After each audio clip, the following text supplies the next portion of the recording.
قمر يجلو دجى الغلس والله قمر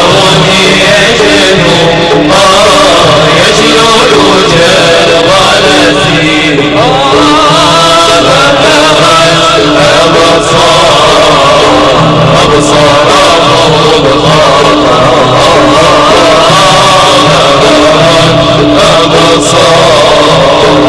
أبصار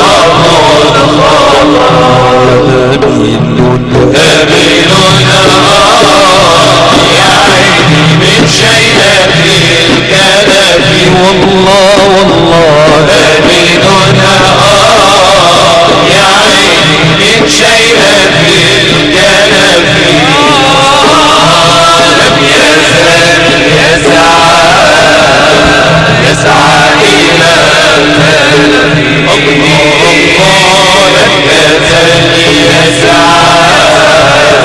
يسعى إلى الكلف رسول الله يا به الجميل رسول الله يا به الجميل ويا ملجأ بالحق المبين يا طائر الملا والأولى قاد عظمنا الله يا طائر الملا والأولى قاد شرف صلاة لم تزل تتلى علي صلاة لم تزل تتلى علي صلاة لم تزل تتلى علي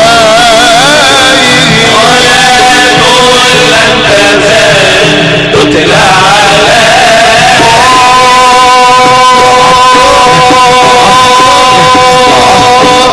صلاة لم تزل تتلى علي صلاة لم تزل تتلى علي كم عطاء النسيم تهدى إليه ضايع البلا والأولى قال عظمها الله يا ضايع البلا وإذا علمت فأنت أم الأول هذه الدنيا يختم في فرحي المنزه من يا نبي من جندك الأنبياء كيف ترضى بقية الأنبياء يا سماء مهضة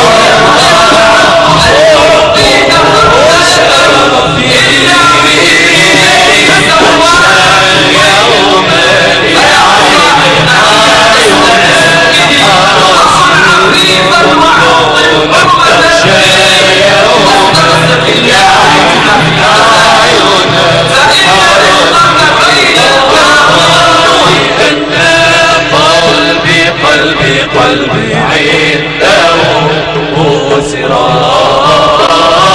لأن قلبي عنده سرى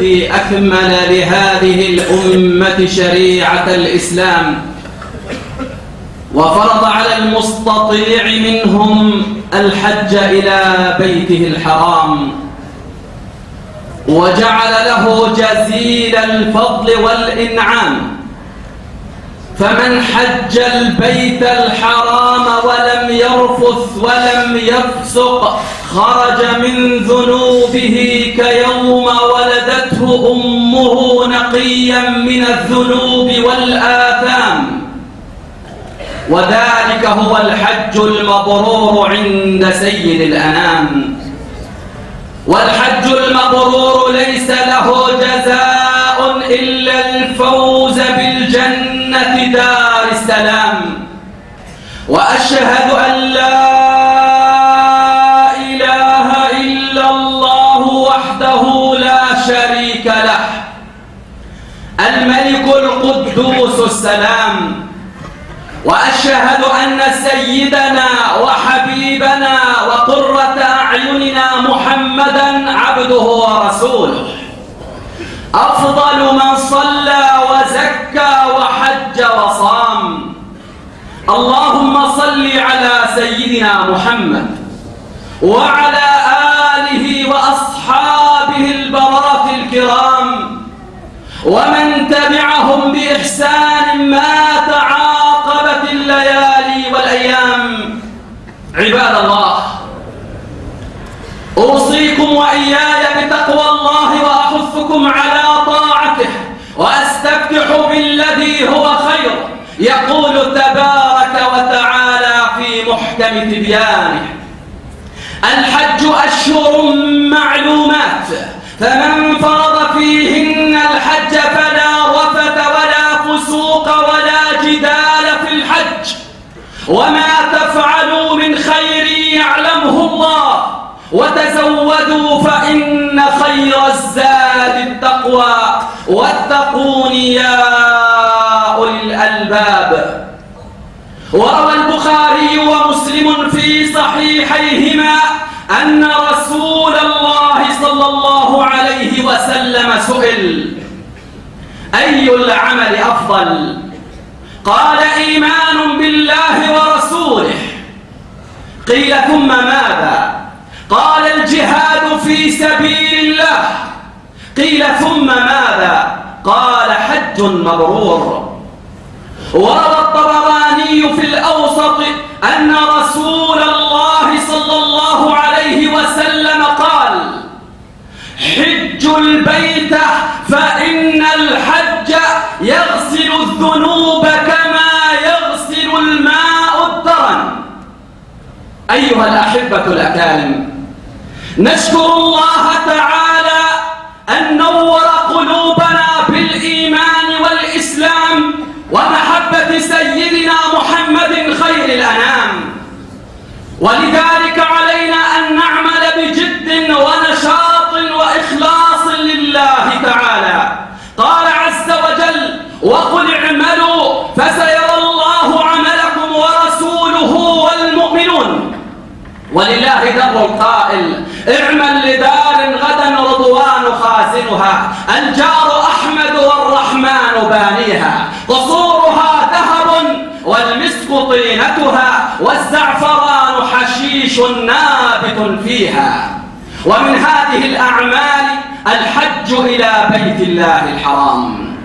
قال تعالى: وأذن في الناس بالحج يأتوك رجالا وعلى كل ضامر يأتين من كل فج عميق. هذا هو النداء العلوي من الله الواحد الأحد إلى الأمة الإسلامية لتؤدي النسك العظيم والركن الجليل من أركان الإسلام. لقد قام سيدنا إبراهيم عليه الصلاة والسلام إمام التوحيد ببناء البيت العظيم، يحمل الأحجار من على كتف ولده إسماعيل عليه السلام وهما يهتفان: ربنا تقبل منا إنك أنت السميع العليم. وعندما أكملا البيت قال سيدنا إبراهيم عليه الصلاة والسلام لربه: يا رب، ماذا أفعل؟ قال: اصعد إلى جبل أبي قبيس أعظم جبال مكة. فصعد الجبل إلى أن وصل إلى الذروة، فقال: يا رب، ماذا أفعل الآن؟ قال تعالى: وأذن في الناس بالحج يأتوك رجالا وعلى كل ضامر يأتين من كل فج عميق. فقال سيدنا إبراهيم عليه الصلاة والسلام: يا عباد الله حج البيت، يا عباد الله حج البيت. فأسمع الله دعوته نطفا في الأرحام، وأسمع الله دعوته الأحياء والكائنات والذرات. فأقبل الموحدون يقولون لبيك اللهم لبيك لبيك لا شريك لك لبيك إن الحمد والنعمة لك والملك لا شريك لك. البشرية كلها تلبي، الأرض تلبي، السماء تلبي، الدنيا كلها تلبي، ويشهد لسان الحال أن النصر لهذا الدين والعاقبة للمتقين. أحبتي في الله، إن للحج معان ومقاصد ودلالات كثيرة ينبغي أن نتعرف عليها وأن نعيها. فعندما يحرم العبد في رداءين أبيضين يذكرنا بالكفن، تذكير لهذا العبد بذلك الكفن، ولكن هذا سفر إلى عرفات وذاك سفر إلى الموقف العظيم. يذكرنا هذا اللباس بيوم المحشر، يذكرنا بقيام الناس من قبورهم حفاة عراة الرؤوس والأبدان. ولذلك كانت أول آية في سورة الحج قوله تعالى يا أيها الناس اتقوا ربكم إن زلزلة الساعة شيء عظيم يوم ترونها تذهل كل مرضعة عما أرضعت وتضع كل ذات حمل حملها وترى الناس سكارى وما هم بسكارى ولكن عذاب الله شديد. لباس الإحرام يذكرنا بأننا لن نخرج من هذه الدنيا الفانية إلا بهذا اللباس الأبيض. خذ القناعة من دنياك وارض بها لو لم يكن لك إلا راحة البدن، وانظر لمن ملك الدنيا بأجمعها هل سار منها بغير القطن والكفن. ولباس الإحرام يدلنا على المساواة، فلا يلبس الملوك إلا لباس الإحرام، ولا يلبس الرؤساء والأغنياء إلا لباس الإحرام. كل الناس محشورون جميعا بهذا اللباس ليبقى العز والجبروت والعظمة والكبرياء لله الواحد الديان. كل شيء هالك إلا وجهه، له الحكم وإليه ترجعون. لمن الملك اليوم؟ لله الواحد الديان. وعند التلبية إعلان لذكر الله تعالى وإظهار للعبودية الحقة لمن انفرد بالألوهية، وعهد مع الله على الانقياد لشرعه وترك معاصيه. وعندما نحرم من الميقات ضبط للعزيمة وتعليم للنظام. إنما الإسلام قوة وجهاد وفتوة ونظام وأخوة واتباع لمحمد صلى الله عليه وسلم. أسرار الحج كثيرة جدا لا يعلم بها إلا الله تعالى، نتحدث عن بعضها. وفي الكف عن الجدال والفسوق والطيب والصيد والنساء وسائر المحظورات حمل على مكارم الأخلاق، وبعد عن اللهو والترف والشهوات، وتوجه لعمل الآخرة رجاء العفو والمغفرة من ذي الجلال والإكرام. وعندما نصل إلى الكعبة المشرفة، عندما نصل إلى البقعة الطاهرة، نتذكر حبيبنا محمدا صلى الله عليه وسلم وهو يبكي بكاء شديدا، يقول له سيدنا عمر بن الخطاب رضي الله تعالى عنه: ما هذا يا رسول الله؟ يقول رسول الله صلى الله عليه وسلم: يا عمر، هنا تسكب العبرات، هنا تسكب العبرات يا عمر. نتذكر قول الحبيب محمد صلى الله عليه وسلم: الصلاة في المسجد الحرام ب100,000 صلاة، والصلاة في مسجدي ب1000 صلاة، والصلاة في المسجد الأقصى ب500 صلاة. هذا إن دل على شيء فإنه يدل أن المسجد الحرام أفضل بقعة على وجه الأرض. ودليل ذلك أن سيدنا محمدا صلى الله عليه وسلم عندما خرج من مكة مهاجرا نظر إلى مكة وقال: والله إنك لخير أرض الله وأحب أرض الله إلي، ولولا أني أخرجت منك ما خرجت. هذا دليل على حب الوطن، هذا دليل على حب التراب. قال العلماء: مكة أفضل بقعة على وجه الأرض على البقعة التي ضمت جسد حبيبنا محمد صلى الله عليه وسلم، فهي أفضل بقعة في الأرض وفي السماء صلوات ربي وسلامه عليه. والكعبة هي قبلة المسلمين كلهم. ونتذكر قول الحبيب محمد صلى الله عليه وسلم: ينزل الله تعالى على الكعبة المشرفة في كل يوم 120 رحمة، 60 رحمة على الطائفين، و40 رحمة على المصلين، و20 رحمة على الناظرين. هذه رحمات الله تعالى. كيف لا يخرج الحاج من الكعبة المشرفة وذنوبه قد محيت، حسنات كثيرة لا يعلم بها إلا الله.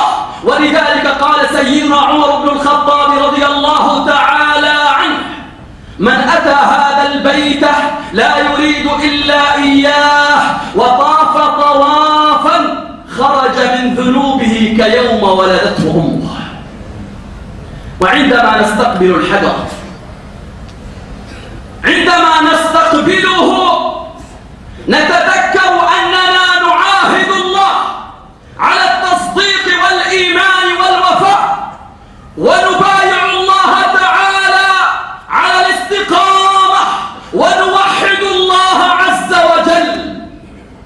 فإن استطعنا أن نقبله قبلناه كما فعل رسول الله صلى الله عليه وسلم، وإن لم نستطع بالإشارة من بعيد نقول بسم الله والله أكبر. قال سيدنا عمر بن الخطاب رضي الله تعالى عنه عندما قبل الحجر الأسود: والله إني أعلم أنك حجر لا تنفع ولا تضر، ولولا أني رأيت رسول الله يقبلك ما قبلتك. وعندما نطوف حول الكعبة المشرفة، هذا دليل على اجتماعنا على كلمة التوحيد، نجتمع على كلمة لا إله إلا الله، وعلى الدوران حول قطب الإيمان، لأن الكعبة المشرفة هي علم الله المركوز في أرضه يرمز إلى وحدانيته. فالحجاج يطوفون بأجسامهم حول الكعبة وبقلوبهم بذكر رب الكعبة، يذكرون الله تعالى. وعندما ننتهي من الطواف نصلي ركعتين خلف مقام سيدنا إبراهيم عليه الصلاة والسلام، فهذا تذكير لنا بعمل سيدنا إبراهيم وإسماعيل في بناء البيت البيت العتيق. بعد ذلك نذهب إلى السعي بين الصفا والمروة. ماذا نتذكر يا ترى؟ نتذكر حال سيدنا إسماعيل وأمه هاجر عندما تركهما سيدنا إبراهيم عليه الصلاة والسلام، تركهما لله الواحد الديان في رعاية رب الأنام. ومن معاني السعي أيضا تردد العبد بفناء الملك مرة بعد مرة إظهارا للخلوص في العبودية ورجاء للملاحظة بعين الرحمة من ملك الملوك. وعندما نرمي الجمار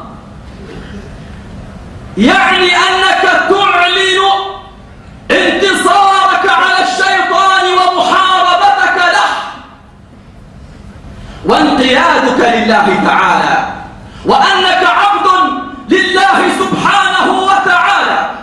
وعند النحر نتذكر سيدنا إبراهيم عليه الصلاة والسلام، نتذكر امتثاله لربه في ذبح ولده لإخراج كل محبوب من قلبه سوى الله تعالى.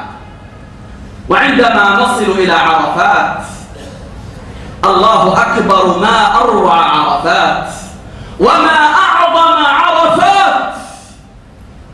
تجتمع الخلائق في صعيد واحد، في زي واحد، في وقت واحد، راغبين راهبين، داعين الله مكبرين مهللين، إظهارا لعظمة الله رب الأرباب وإشعارا بالعدل والمساواة بيوم الحشر والحساب والوقوف بين يدي أحكم الحاكمين في يوم القيامة لتلقى الصحف باليمين أو بالشمال. يوم عرفة مؤتمر عالمي يذكرنا باجتماع الأمم في يوم القيامة. يوم عرفات تجتمع جميع الخلائق يذكرون الله تعالى ويدعونه في هذا اليوم المبارك. يتجلى الله سبحانه وتعالى على أهل الموقف فيجمع ملائكته ويقول: يا ملائكتي انظروا لعبادي أتوني شعثا غبرا اشهدوا أني قد غفرت لهم.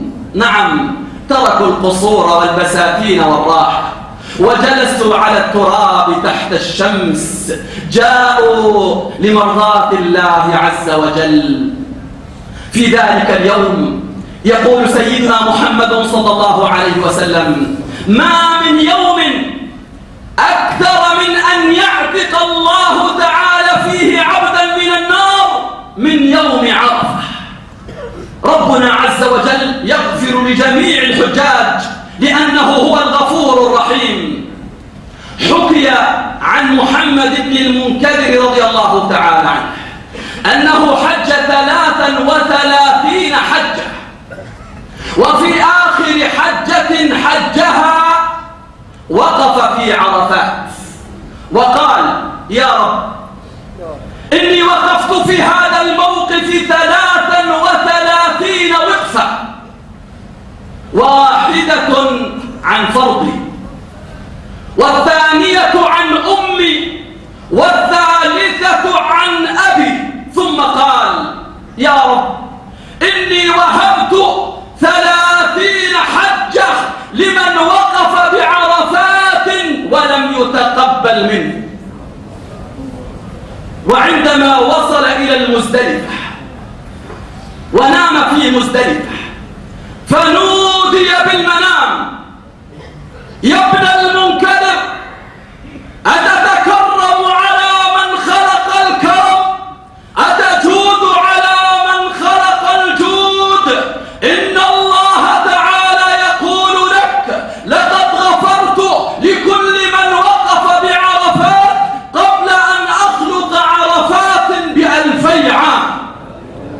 الله أرحم الراحمين وأكرم الأكرمين. اللهم لا تقطعنا عن حج بيتك الحرام، ومن علينا زيارة سيدنا محمد سيد الأنام، واجعلنا من الذين يستمعون القول فيتبعون أحسنه. أقول قولي هذا وأستغفر الله لي ولكم، فيا فوز المستغفرين استغفر الله. اللهم موفق عبادك.